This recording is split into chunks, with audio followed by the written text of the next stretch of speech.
Hey, welcome to the conversation. I'm Andy Mason, and this is authentic conversations around the messy intersection of faith, family, and business.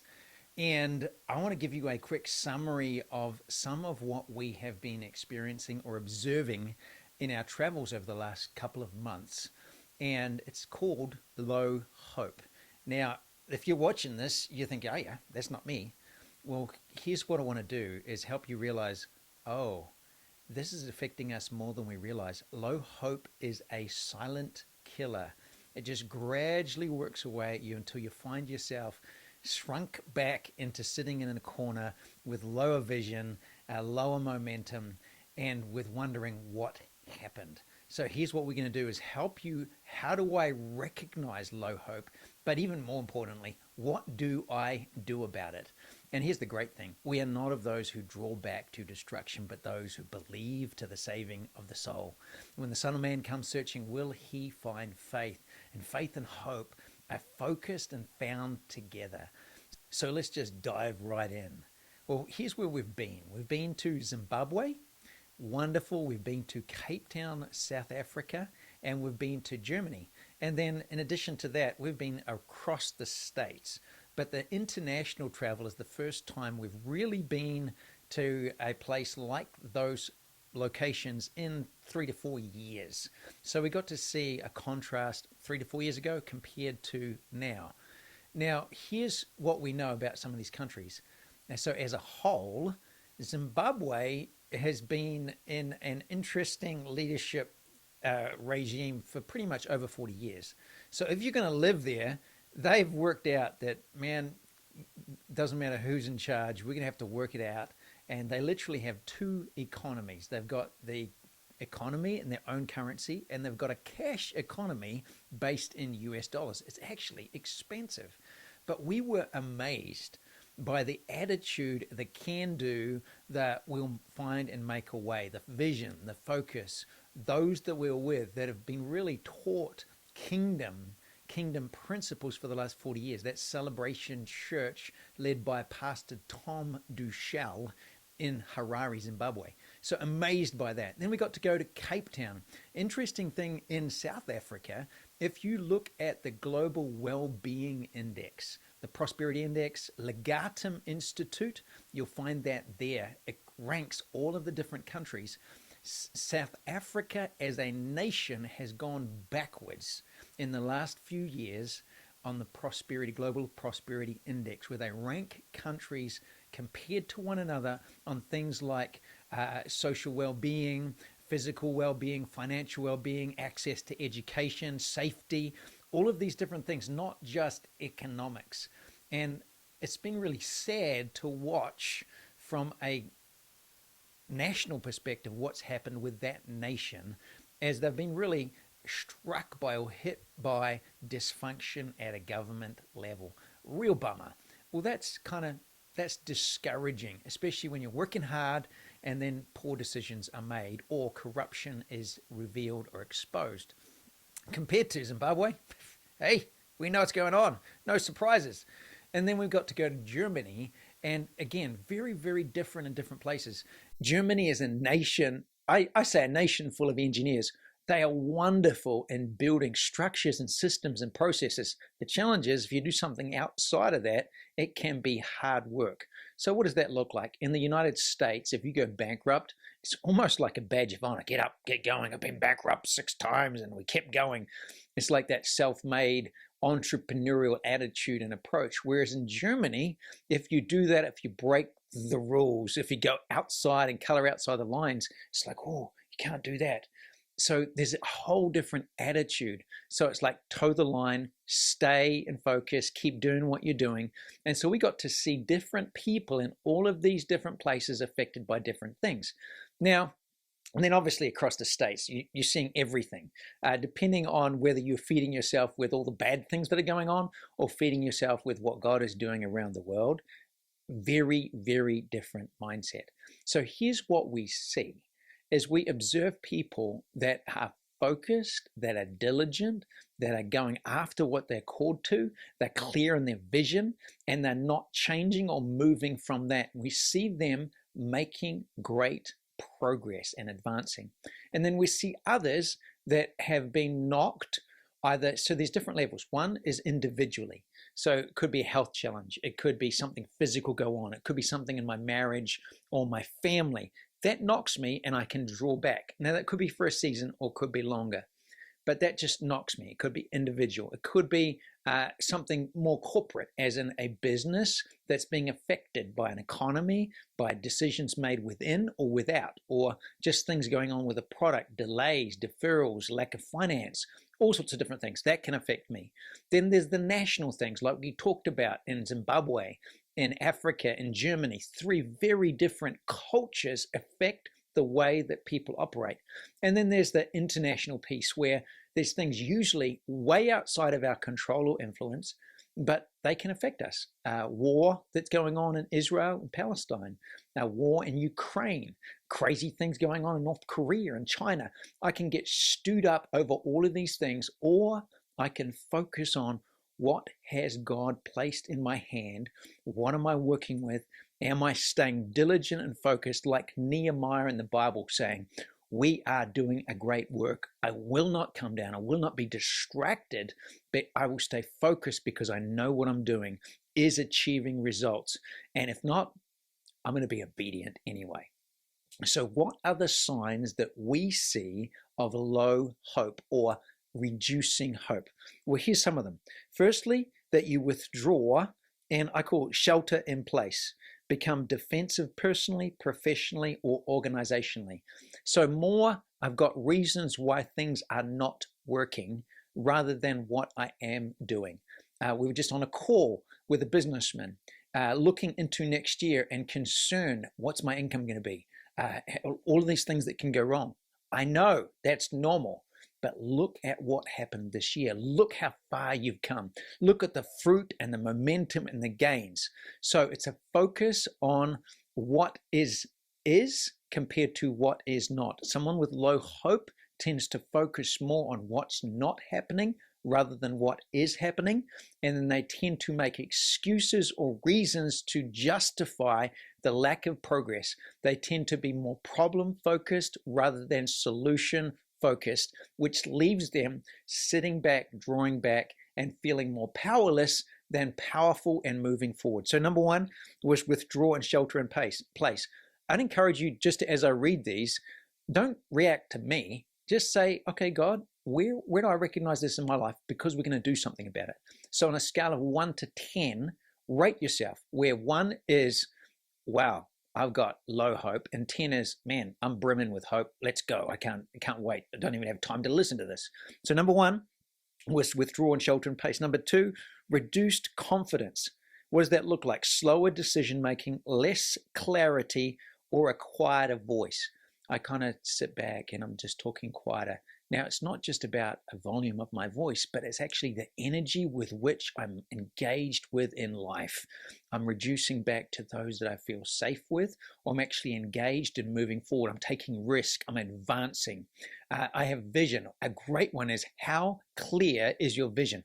Who are you working with? What are you building? How do you know what a win or success is? The greater the hope, the greater clarity that I'll have in these different things. So number 1 was withdraw and shelter in place. Number 2, reduce confidence. Number 3, reduced risk. Maintain rather than seek opportunity to grow. Why is that? Because I don't want to get hurt again. I don't want to get burned. So I shrink back and I protect what is rather than stepping into what could be. So let's go. How many opportunities are waiting for you to move forward? In the midst of uncertainty, there are more and more opportunities for us to take risk, expand, step into areas. Why? Because of the uncertainty, because you are the one that carries hope on the inside if we are connected to Christ. So the next one is avoid or tolerate pain rather than dealing with it. I lean out, or I lean back rather than leaning into it, saying, okay, you know what? We've got some challenges. Well, there is a solution here. The kingdom always has solution. So I start to lean in. Who could I talk to? What could that be? So that It's hope. When I have hope, I'm going to have a higher degree of energy, looking for solutions, believing in faith that there's a way through this, because there is always a way with God. Nothing's impossible. If I've got lower hope, I'm slower to look at solutions. I sit in it for longer. I'm just wondering, can I even get out of this again? I don't know what to do. Woe is me. And that spirals down. And finally, a victim mentality becomes entrenched. I am powerless, you are at fault, and someone else should pay for this. But you are not of those who draw back to destruction, but those who believe to the saving of the soul. I encourage you to go through those. Jump onto the blog. You see those written down, and just rank yourself. Scale of 1 to 10, where 1 is low hope, 10 is lots of hope, and just identify the areas where low hope is sinking in or being robbed from out or within you. So what are we going to do about it? What's the solution? Well, number 1, repent. Choose hope.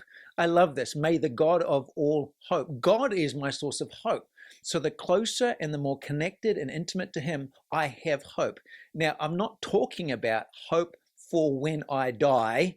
I'm not hoping for, I have hope for the future, for my eternity. I'm talking about the hope in this life. I would have lost hope or lost heart if I had not believed I would see the goodness of God in the land of the living. So when I've lost hope, I've lost my connection with God in the now. I've turned my walk with Jesus into some spiritual thing for a future time where my eternity is secure, but I don't have that applied to my daily life. My hope for today, my hope for tomorrow. It's going to work out. Why? Because God works all things together for good, for those according to his purposes and his promises. That's you and me. So what's my connection to him? What am I going to do? Repent. Change my thinking. Come back and say, God, I've got low hope. I've got disconnected. These things around me have got into me. And I've actually got either focused on things that I cannot control, or actually I've lost hope because I got discouraged and disillusioned because all of these things that happen. I ask you right now to come in and rearrange me. Forgive me for partnering with low hope. I want to partner with you because you are the God of all hope. Some scriptures for you to meditate: Psalm 43:5, Psalm 42:5 and 6, Psalm 78, and Hebrews 6:19 and 20. Go back, dive into those, meditate on them, and change our thinking to align with him. And when we do that, hope and solutions are released. Number 2, remember God. Romans 4:17, he is the God of all hope. Remember what he's done in the past. Remember how he came through for you, came through for people around you. Feed yourself on testimonies, which always turns into gratitude. Real practical, real quick, real simple, but meditate on these things. Psalm 78, the Ephraimites lost sight, forgot their testimony of what God's done in the past. It's offensive not to believe that God will do in your future what he's already done in your past. You have been here before. God got you through last time. You're going to get through again. Number 3, receive hope from the source of all hope. That's Romans 15:13. May the God of all hope fill you with joy and peace in believing that you may abound in hope. Where do I get that? I get that from God himself. So I just pray right now that the God of all hope would flood you right where you are. The power of God would show up in your office, in your home, in your bedroom, in your business, in your boardroom, and just flood you and give you a fresh revelation that it is he is the God of all hope, that he paid the ultimate price that you would walk in freedom, that he who did not withhold his own son, will he not freely give you all things? So I just bless you with the power of the name of God, the word of God, the ways of God to actually come alive in you again. And I speak to your spirit to stand up and grab a hold again. Remember the words spoken over you, that you'd fight the good fight with the promises, with the prophetic words, with your history and testimony with God, that God would do it again. And then number 4, real practical, prepare for increase. It doesn't matter what you're going through, what's going on. You can always, when I have a position or a posture of hope, I'm looking for increase. I'm looking for where we want to expand and grow, because the kingdom is always advancing. So then I'm going to have to make a plan. So real practical, gather new evidence. Gather new evidence. Start looking for what is happening. Look around you during your day. Where is the evidence that you are loved, accepted, connected, adored? Where is the evidence that you are making progress and advancing? Even if it's tiny, hold on to that and remember that. Look for the good and what is happening. Number two, make practical steps to be ready. What could you do? Well, I can't do that. I know you can't do that, but what could you do? What is in your hand that you could move forward? Well, have an opportunity here. Great. Have you made the call? Be quick. Move forward into those things. Test it out. When I have hope and I have confidence, then I'll take risk and expand and reach out and make new connections. There are so many people that are just dying around you with low hope, and you have the source of all hope closer than your fingertips, nearer than the air that you breathe. Number three, change your language. What are you saying and you are sowing into your future? So I'm going to start to make declarations. God is with me. I'm not afraid. God has always provided. Start to anchor into some of those scriptures that I gave you and turn them into declarations of who God is. You know, another great thing you can do is every single week we have a live call with Heaven and Business where literally half the time is taken sharing stories of good news from around the world. The beauty of that is it leaks hope over you. And it's really hard to stay discouraged or powerless when you hear what God is doing and people are praying together, and we give you scriptures to strategically pray through. Jump onto heavenandbusiness.com/free-trial and join us and get hope from the people around you that we're walking with. And then there's a link, and if you see in the show notes or on the blog, you see it. There's a game that my wife teaches called It's Entirely Possible. Start to lean in for the possibilities of what God can do in you, around you, and over you. Here's a testimony. About 9 months ago, one of the people that we're walking with came on a call with us, struggling financially, so many different things, toxic business partners, some crazy employees, situations in his family and his marriage, in so many different areas. And he's like, I don't know what to do. One call with 5 spirit-filled, hope-filled business people turned his perspective on what he can't do to what he can. Hey, well, have you thought about doing those commercial deals? Oh, that's right. I forgot about that. Isn't it amazing how low hope forces or causes us to go blind to opportunities and possibilities that are right in front of us? As a result of that, he moved that opportunity. He extracted himself from toxic partnerships. And this year, by the end of the year, he has had his best year ever, which was double the previous year in revenue. What's the point? Low hope is a silent killer. God is the source of all hope. And when I return to him and focus and let him fill me again with hope and help me to see the life around me with his perspective, then nothing will be impossible. I bless you with favor. Make sure you jump on to heavenandbusiness.com. Check out the resources, the online platform there. You can join with us. And I bless you to be filled with all hope.